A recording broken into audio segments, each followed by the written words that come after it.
요즘 도시 사람들은 대부분 전원 생활에 꿈을 꾸고 있습니다. 그래서 고향으로 찾아갑니다. 또 생활에 여유가 있는 분들은 시골에 땅을 사가지고 집을 짓고, 그래서 도시와 농촌을 오가면서 전원 생활을 즐기려고 합니다. 그러다 보니까 귀농 인구, 귀촌 인구가 늘어간다고 합니다. 다른 나라 사람들은 모르지만 우리나라 사람들은 고향 그리고 전원 생활을 좋아하고 또 그렇게 살기 위해서 수고하는 사람들이 참 많습니다. 대부분 고향을 그리워한다 그 얘기죠. 그래서 고향을 주제로 한 시들이 많고 또 고향을 그리워하는 노래들이 많이 있습니다. 심지어는 텔레비전 프로에서는 매일 고향 소식을 전하는 그런 프로그램이 방영되기도 합니다. 또 도시에서는 도시마다 자기 고향 사람들이 모이는 향후회를 조직을 해서 고향 소식을 나누고 또 고향 떠나온 사람들끼리 친목을 다지기도 합니다. 우리는 그런 모임이 없다 하더라도 대부분 처음 사람을 만날 때 그 사람의 말하는 말투를 들으므로 저 사람이 나하고 같은 고향 동양 사람이로구나, 저 사람은 저런 사투리를 하는 거 보니까 고향이 아랫사람이로구나, 이렇게 알아듣습니다. 그리고 같은 고향 동양 사람이라도 같은 동네 사람이라면 더욱 친근하게 대하고 또 따뜻하게 정겹게 대하는 것이 사실입니다. 이런 모습은 세상 사람들의 이야기만이 아니라 예수 믿는 사람들도 다분합니다. 심지어는 어떤 교회는 너무 지방색이 강해가지고 다른 지역 사람들이 그 교회에 가가지고 등록을 했다가 몇 달 버티지 못하고 쫓겨나는 것처럼 되는 경우가 없지 않아 있습니다. 오늘 본문 누가복음 4장에는 예수님의 고향에 얽힌 이야기가 나옵니다. 우리가 잘 아는 대로 예수님의 고향은 갈릴리 나사렛이었습니다. 그래서 예수님의 3년간의 사역의 대부분도 이 갈릴리 중심, 가버나움 중심, 나사렛 중심으로 이루어진 것을 볼 수가 있습니다. 그런데 오늘 본문에 보니까 예수님과 갈릴리 사람들의 관계가 그다지 별로 좋지 않은 것을 알 수가 있습니다. 예수님이 고향 동네에 오셨다면 금의 환양, 현수막이라도 걸어붙이고 예수님 고향에 오시다 이렇게 환영할 줄 알고 이렇게 예수님을 초청해서 말씀을 들을 줄 알았는데 오늘 말씀해 보니까 전혀 다른 모습을 볼 수가 있습니다. 예수님이 안식일이 되자 늘 하시던 대로 회당에 들어가셔서 사람들 앞에 성경 말씀을 읽으셨습니다. 오늘 본문에도 예수님이 회당에서 많은 사람들과 함께 성경 말씀을 펴서 읽으셨는데 그때 읽었던 말씀이 이사야 61장 1절 2절의 말씀입니다. 주의 성령이 내게 임하셨으니 이는 가난한 자에게 복음을 전하게 하시려고 내게 기름을 부으시고 나를 보내사 보호된 자에게 자유를, 눈먼 자에게 다시 보게 함을 전파하며 눌린 자를 자유롭게 하고 주의 은혜의 해를 전파하게 하려 하심이라. 성경을 읽으신 후에 예수님이 이렇게 말씀하십니다. 오늘 이 말씀이 여러분들에게 응하였느니라. 구약의 이사야의 말씀이 과거에 있는 말씀이 아니라 오늘 이 말씀 그대로 여러분들에게 이 말씀이 그대로 응답이 됐다 그 얘기입니다. 그 여러분들은 제가 예수님이 하신 말씀을 제가 전해드리기만 했는데도 여러분들이 믿음으로 아멘 하셨잖아요. 그런데 그 당시에 갈릴리 해당에서 예수님의 말씀을 듣던 무리들이 예수님이 하신 말씀 요것 그대로 당신들에게 응답되었습니다 했더니 의아해 했습니다. 반응이 별로 좋지를 않았어요. 쉽게 말하면 예수님이 주일날 설교를 하셨는데 그 설교를 들은 고향 사람들의 반응이 별로 좋지 않았다 그 얘기입니다. 왜 그런가 했더니 22절의 말씀 보니까 그 이유가 나옵니다. 22절에 보면 이 사람이 요셉의 아들이 아니냐 이 사람이 요셉의 아들이 아니냐라고 얘기를 합니다. 그러니까 그 고향 땅에 와서 주일날 회당에서 설교하시는 예수님이 저 나사렛 동네에 가난한 집 목수의 아들이 아니냐. 그런데 우리들 앞에 나서서 설교를 하다니, 우리들 앞에 나타나서 지금 잘난 척을 하다니, 그러면서 설교를 듣는 유대 사람들이 못마땅해 하는 모습을 보게 합니다. 사실 나사렛 사람들은 예수님의 집안 내력을 자세히 알고 있었습니다. 예수님의 아버지 요셉은 목수로 결혼하기 전에 아이를 낳은 여자 마리아를 아내로 맞이했다고 하는 걸 알고 있습니다. 아마도 이 일로 인하여 동네 사람들은 예수님에 대해서 흉을 보고 수군거리기 시작했습니다.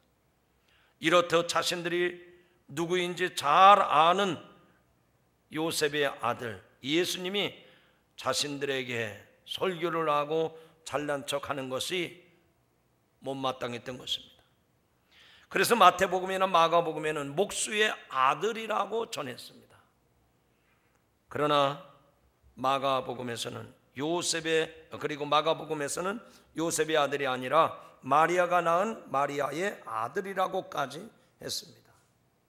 자, 이런 예수님이 주일날 회당에서 설교를 하니까 분위기가 싸늘하게 식어졌습니다.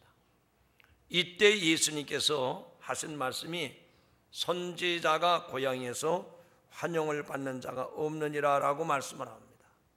아니, 그 말씀을 안 하셨다면 어떨는지 모르겠어요. 그런데 분위기가 싸늘한 이 상태에서 예수님이 직접 하신 말씀, 선지자가 고향에서 환영받는 일이 없느니라 라고 말씀을 합니다. 자, 사태가 이쯤 되니까 심각해지기 시작합니다. 나사렛 사람과 예수님 사이에 더 험악한 일이 일어납니다. 불미스러운 일이 생겼습니다. 어떤 일입니까? 여기 28절 29절에 보니까 회당에 있는 자들이 이것을 듣고 다 크게 화가 나서 주일날 예수님이 고향 동네에 오셔서 설교를 했는데 사람들의 반응이 싸늘한 걸 보고 예수님이 한마디 하셨어요. 선지자가 고향에서 환영받는 일이 없느니라. 그랬더니 사람들이 화가 나서 다 일어나가지고 동네 밖으로 쫓아내요. 누구를 쫓아냈다는 얘기입니까? 예수님을 동네 밖으로 쫓아내는 거예요. 그 동네가 건설된 산 낭떠러지까지 끌고 가서 밀쳐 떨어뜨리고자 하되, 아니 구약의 말씀이 오늘 여러분들에게 응답이 됐습니다. 그러면 할렐루야 박수치고 환영해야 될 사람들이 저 목수의 아들 무식한 사람이 뭘 안다고 우리들한테 설교를 하느냐, 잔소리를 하느냐, 그래가지고 못마땅히 하더니 예수님의 한마디가 그들의 가슴에 걸린 거예요. 그래가지고 다 일어나가지고 예수님을 쫓아내가지고 동네 저 밖에 있는 낭떠러지까지 끌고 가서 밀쳐 떨어뜨리고자 했던 겁니다. 험악한 분위기 파악이 되셨습니까?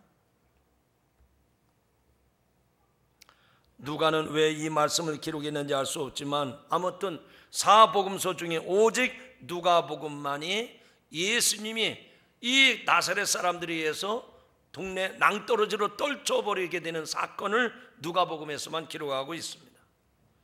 예수님께서 십자가에 돌아가시기 전에 이미 고향 사람들의 손에 의해서 죽임을 당할 뻔한 일이 생긴 겁니다. 자, 그렇다면 예수님의 고향 사람들이 왜 자신의 고향 출신인 예수님을 죽이려고 한 것일까? 설령 예수님에게 잘못이 있다 하더라도 고향 사람이니까 허물을 덮어주고, 고향 사람이니까 실수를 했다 하더라도 넘어가도 될 일인데, 왜 이렇게 벌떼처럼 사람들이 일어나서 예수님을 동구 밖에 있는 낭떠러지까지 끌고 가서 떨쳐 죽이려고 했을까? 이게 오늘 말씀의 핵심입니다.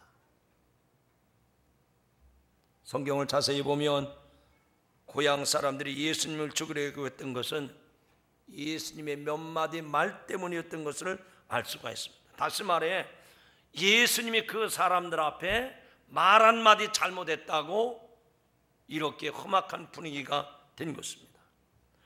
본문의 말씀에 보면 예수님께서 그 사람들에게 두 가지 말씀을 하셨습니다. 첫 번째 말씀이 25절부터 26절에 있는 말씀입니다. 자, 궁금하지요? 예수님이 그들에게 무슨 말씀을 하셨길래 그 동네 사람들이 고향에 오신 예수님을 동구 밖에 낭떠러지로 떨어뜨려 죽이려고 했을까? 자, 25절, 26절을 크게 한번 읽어보시죠. 시작. 내가 참으로 너에게 이르노니 엘리야 시대에 하늘이 3년 6개월간 닫히어 온 땅에 큰 흉년이 들었을 때에 이스라엘에 많은 과부가 있었으되 엘리야가 그중 한 사람에게도 보내심을 받지 않고 오직 시돈 땅에 있는 사렙다 과부에게 뿐이었으며. 아멘. 이 말씀은 열왕기상 17장에 나오는 엘리야에 대한 이야기인데 아합 왕 때의 이야기입니다. 그때 3년 6개월 동안 가뭄이 들어서 사람들이 먹을 것이 없어 죽게 되었을 때에 엘리야도 먹을 것이 없어가지고, 엘리야는 선지자 하나님의 종 아닙니까? 그런데 그도 먹을 것이 없어서 죽게 되었는데, 때마침 이방 땅 시돈의 사렙다에 살고 있는 과부에게 가서 음식을 조달받고 거기서 먹고 살았다. 예수님이 이야기를 한 겁니다. 이스라엘에도 과부들이 그 당시에 많이 있었지만 하나님께서 이방 여인이 선지자 엘리야를 돌보게 하셨다는 것입니다. 이 말을 들었던 이스라엘 사람들은, 야, 하나님이 하나님의 종을 이렇게 가뭄 때에 먹을 것이 없을 때 이방 여인을 통해서 저를 이렇게 먹게 살게 하셨구나. 참 하나님의 일이 놀랍구나. 감사하구나. 그렇게 해야 되는데, 지금 사람들이 그 말을 듣자마자 벌떼같이 일어나가지고 화를 내고 못마땅해 하는 거예요. 분노합니다. 이스라엘 민족의 위대한 선지자 이사야가 어떻게 하찮은 이방 여인 사렙다 과부의 도움을 받아 살았다고 하는 말에 그들은 자존심이 상한 겁니다. 자, 여러분이라면 어떻게 하시겠어요? 여러분이 그날 해당에서 예수님의 말씀을 들었는데 예수님이 이런 말씀 저런 말씀하시다가 이 사렙다 과부에게 도움받은 얘기를 들으면 여러분은 어떻게 하겠습니까? 여러분도 똑같이 화를 내시겠어요? 여러분도 똑같이 자존심 상했다고 예수님에게 등을 돌리시겠습니까? 예수님을 동네 밖으로 내쫓아서 낭떠러지로 떨어 죽게 하면 속이 시원하겠습니까?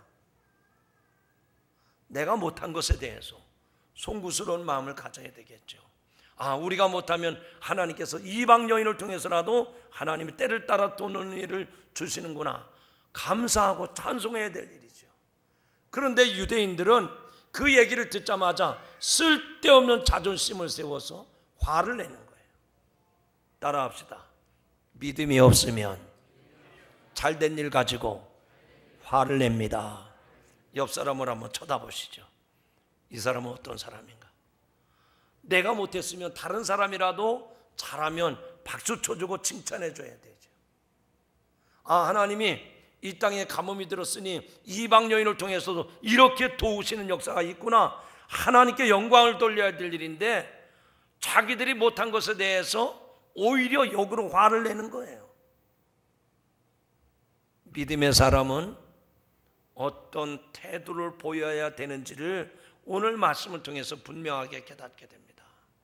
오늘 이 말씀을 듣는 여러분들에게 하나님의 지혜가 임하시기를 축원합니다. 하나님은 이렇게 까마귀를 통해서도 역사하시고 이방 여인 과부를 통해서도 돕는 손길을 펴시는구나.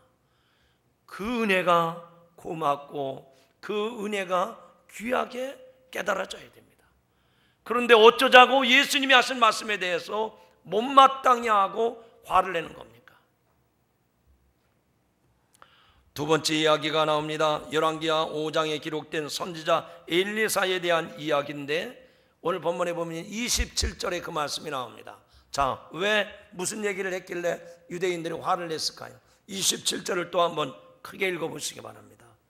찾으셨으면 아멘. 시작.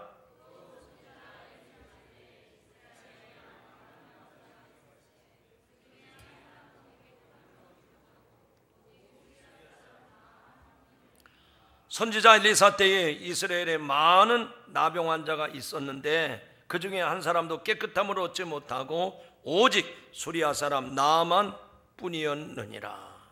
아멘. 엘리사 때 이야기입니다. 그때 이스라엘 사람들 가운데 문둥병자가 많았었는데 그 엘리사가 능력이 종임에도 불구하고 그 당시 이스라엘 사람들 하나도 고침을 받지 못했는데 수리아 사람 나만 장군, 군대 장관이죠. 지금으로 말하면 시리아 사람입니다. 이스라엘과 적대 관계에 있는 사람이에요. 이방 사람입니다. 그런데 이스라엘 사람들 중에 나병 환자가 많음에도 불구하고 한 사람도 고침을 받지 못했는데 엘리사를 통해서 시리아 사람 나만 장군이 고침을 받았다. 예수님이 그 말씀을 하시는데 이스라엘 사람들이 벌떼같이 화를 냅니다. 못마땅해 합니다. 여러분, 엘리사를 통해서 시리아 사람이라도 병을 고쳐줬다면 박수칠 일이죠. 칭찬할 일이죠. 하나님께 영광 돌려야 될 일인 줄로 믿습니다. 그 예수님의 고향 사람들이 예수님의 말씀을 듣고 화가 난 이유는 예수님이 이스라엘 사람이 아니라, 예수님께서 이스라엘 사람들이 아니라 사렙과 과부의 편을 드시고 이방 사람이었던 나만 장군의 편을 들어주었다고 하는 것 때문에 못마땅해 하는 거예요. 화를 내는 겁니다. 예수님의 고향 마을 사람들이 당시 예수님이 가버나움에서 행하신 기적과 이사, 많은 병자들을 고치시고 물로 포도주를 만드는 기적을 다 알고 있었습니다. 나사렛 사람들은 당연히 예수님께서 고향 땅인 이 나사렛에서 오시면 더 큰 기적을 베풀어 주시기를 기다렸을 것입니다. 한마디로 말하면 예수님이 고향 땅에 오셨더라면 우리가 다 예수님에게 덕을 좀 봐야 될 텐데, 예수님은 겨우 하시는 말씀이 저 이방 여인 과부를 통해서 먹을 걸 공겨받았다. 이 땅에도 문득병자가 많은데 저 시돈 땅에 저 시리아의 나만 장군이 고침을 받았다. 그래서 자기들과 전혀 상관없는 얘기를 하니까 이 사람들이 화를 내는 겁니다. 만약 예수님께서 고향 마을에 오셔서 더 큰 기적과 이사를 보이셨다면 고향 사람들에게 환호성을 받고 박수를 받았을 것입니다. 그런데 예수님께서 엘리야가 이방 여인의 도움을 받았고 또 엘리사는 이방 나라의 군대 장관 나만의 문둥병을 고쳐주었다고 하는 사실을 얘기하므로 이 사람들은 자기들의 기대에 어긋나고 예수님과 자기들의 이해관계를 무시하는 말을 하니까 화가 머리끝까지 나게 된 것입니다. 여기서 우리가 주목해야 될 말씀이 있습니다. 여러분, 우리들도 태어난 고향이 있고 또 가족이 있고 친구들이 있고 동료들이 있습니다. 그래서 가까운 사람들이 있어요. 고향 사람들, 가족, 친구, 동료들이 있습니다. 그 이야기는 무슨 얘기인 거 아니에요? 다 이해관계가 얽혀 있다는 얘기입니다. 우리가 인생을 사는데 이해관계가 얼마나 중요한지 모릅니다. 서로 이해관계가 있을 때 덕을 보아야 좋습니다. 그런데 가까이 있는 이 이해관계가 있는 사람들에게 손해를 보았다고 하면 먼 데 사람보다도 더 먼 사람이 되는 것입니다. 무엇이 옳으냐 그르냐는 두 번째고, 그 사람과 나의 이해관계가 어떠냐, 내가 덕을 받느냐 아니면 손해를 받느냐에 따라서 가까워질 수도 있고요, 멀어질 수도 있습니다. 이것이 지금 이 세상에 살아가는 사람들의 가치관이에요. 이것이 삶의 방법입니다. 아무리 가까운 사람이라도 나에게 불이익을 주고 나에게 손해를 끼치고 나에게 어려움을 준 사람이라면 등을 돌리고 원수처럼 대해야 합니다. 그러나 먼 데 있는 사람이라도 나에게 은혜를 베풀고 덕을 베풀고 나에게 잘 대해준 사람이라면 형제처럼 가까이 지내, 가족같이 가까이 지냅니다. 그래서 옛 속담에도 아줌마 떡도 싸야 산다 하는 말이 있어요. 싸야 산다는 거죠. 싸야. 아무리 맛있어도 비싸면 안 산다는 얘기입니다. 즉 자기의 이해관계에 따라서 살아간다는 말입니다. 우리 모두는 눈앞에 이익에 급급합니다. 이해관계 앞에서 물불을 가리지 않는 것이 세상의 이치요 생활의 방편입니다. 논할 것 없이 모두 다 자기 앞에 큰 감을 놓는 것이 세상 사람들의 삶의 태도입니다. 자, 예수님께서 고향 사람들의 이해관계를 짓밟았을 때 자신들에게 얼마나 커다란 불이익이 돌아올지 알고 계셨을 것입니다. 그럼에도 예수님은 자기에게 돌아올 어려움을 아시면서도 자기에게 손해가 있고 자기에게 핍박을 각오하시고 바른 길을 걸어가셨습니다. 심지어는 죽음에 다다르게 되었어도 그 길을 피해가지 아니하시고 그 길을 마다하지 아니하시고 그 길을 걸어가신 줄로 믿습니다. 따라합시다. 피해가 있어도, 어려움이 있어도, 핍박이 있어도 각오하고 그 길을 지나가셨습니다. 지금 해당에서 예배를 드리면서 설교하신 예수님, 오늘 이사야의 말씀이 여러분들에게 그대로 임합니다 라고 했을 때 사람들이 박수를 치고 환영하고 할렐루야 그렇게 좋아할 줄 알았는데, 예수님을 동네 밖으로 끌고 가서 낭떠러지로 내모는 그런 상황에서 예수님은 줄다름쳐 도망가지 아니하시고 그 사람들 가운데로 지나가셨습니다. 자, 오늘 말씀에 가장 중요한 말씀이 어떤 내용, 그 사건, 그게 중요한 게 아니라 예수님의 태도입니다. 예수님의 자세입니다. 그것이 오늘 말씀의 마지막 30절에 나옵니다. 자, 여러분 성경을 빨리 보시죠. 30절에 뭐라고 했습니까? 다 같이 한번 크게 읽어보겠습니다. 시작. 예수께서 그들 가운데로 지나서 가시니라. 짧은 말씀입니다.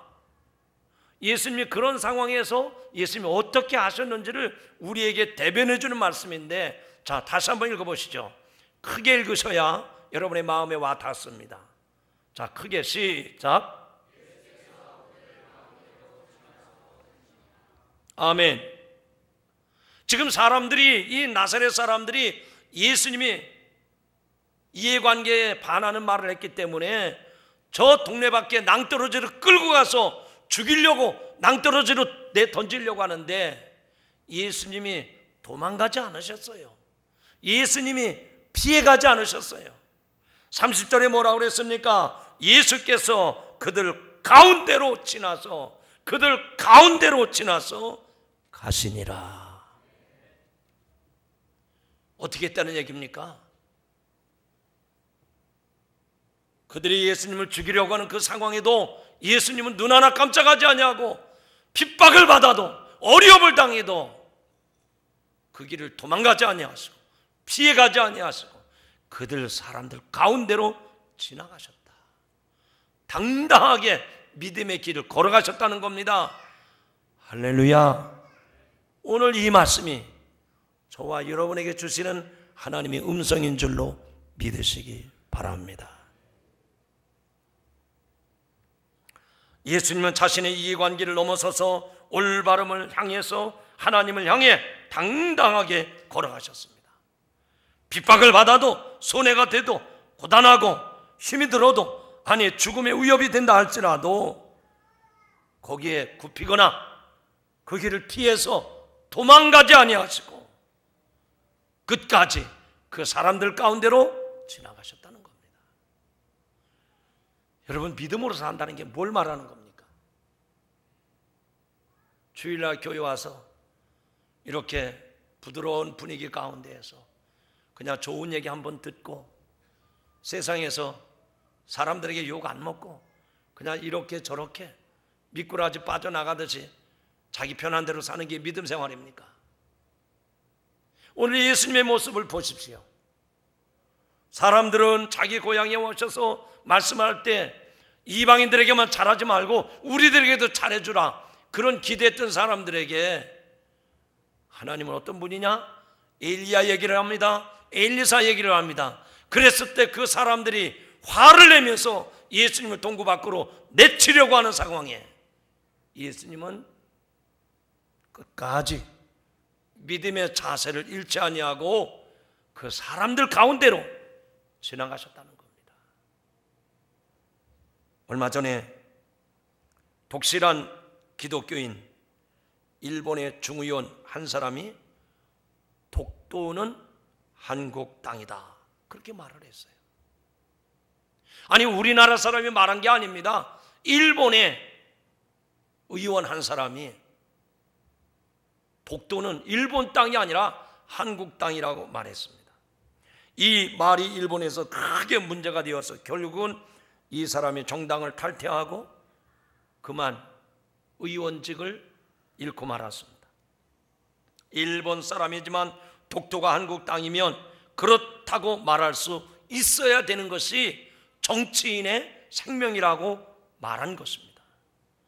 그래서 일본에서 배척당하고 매국노 소리를 듣는다 해도, 고난을 당한다 하더라도, 정치의 생명이 끝나는 손해를 보더라도 그는 국민을 위한 의원이라면 바른 말을 할 수 있어야 된다, 한마디 말을 하고 의원직을 잃고 말았습니다. 자, 여러분, 분명히 이해관계가 있는 사람 아닙니까? 지금 독도 문제로 인해서 일본과 한국이 정말 냉전 기류가 감도는 시대인데 일본 사람이 독도는 일본 땅이라 말하지 아니하고 한국 땅이라고 자기 정치 생명이 끝나는 일이 있더라도 할 말을 했다고 한다면 여러분들은 어떻습니까? 여러분들은 어떠냐 말이에요. 오늘 성가대원들이 이 세상에 예수보다 귀한 분은 없네, 그렇게 찬양을 하고 우리 모두가 다 똑같은 마음으로 믿음의 고백을 가지고 같이 화답을 했는데 예수님이 이 세상에 가장 귀한 분이라고 말하면서도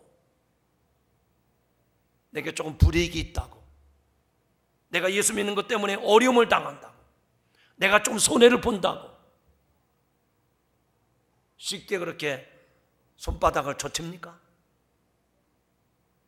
그게 믿음이냐 말이에요. 그게 정말 하나님을 믿는 신앙이냐 말이죠. 아무리 힘들더라도, 아무리 바쁘더라도, 아무리 어렵더라도, 아무리 내게 손해가 있더라도 주는 그리스도시요 살아계신 하나님의 아들이시니이다 고백하고 결단하고 나갈 수 있기를 주님의 이름으로 축원합니다. 정치하는 정치인들도 자기 소신을 굽히지 않는데 정말 우리가 믿음을 가진 사람인데 왜 그렇게 믿음이 곤두박질하느냐 말이죠. 그러니까 세상 사람들이 교인을 신뢰하지 않는 겁니다. 교회를 신뢰하지 않는 거예요.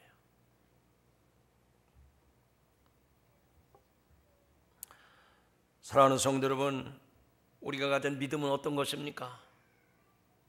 아마 모름지기 예수님이 고향 땅에 오셔서 주일날 강단에서 설교하신다면 현수막 걸고 대대적으로 광고하고 그래서 예수님에 대해서 환영하고 박수치고 뭐 그랬을 거 아니겠습니까? 그런데 바른 말 했다고 사람들이 예수님을 동네 밖으로 내몰고 낭떠러지로 떨어뜨려 죽이려고 하는 그 상황에서도 예수님은 도망가지 아니하시고 그들 가운데로 지나가셨다. 무슨 얘기예요? 내가 죽는 여한이 있더라도, 내게 수혼해가 있다 하더라도, 내게 어려움이 온다 하더라도 그 사람들을 피해가지 않으셨다 그 얘기입니다. 그 상황을 피해가지 않으셨다 그 얘기예요. 우리가 이 세상에서 주님의 말씀처럼 너희는 세상의 빛이요 소금이라 그렇게 인정받을 수 있는 길은 예수님처럼 죽음이 있고 핍박이 있고 어려움이 있다 하더라도 그걸 지키는 거예요. 그 믿음을 지키는 거예요. 그 길을 걸어가는 거예요.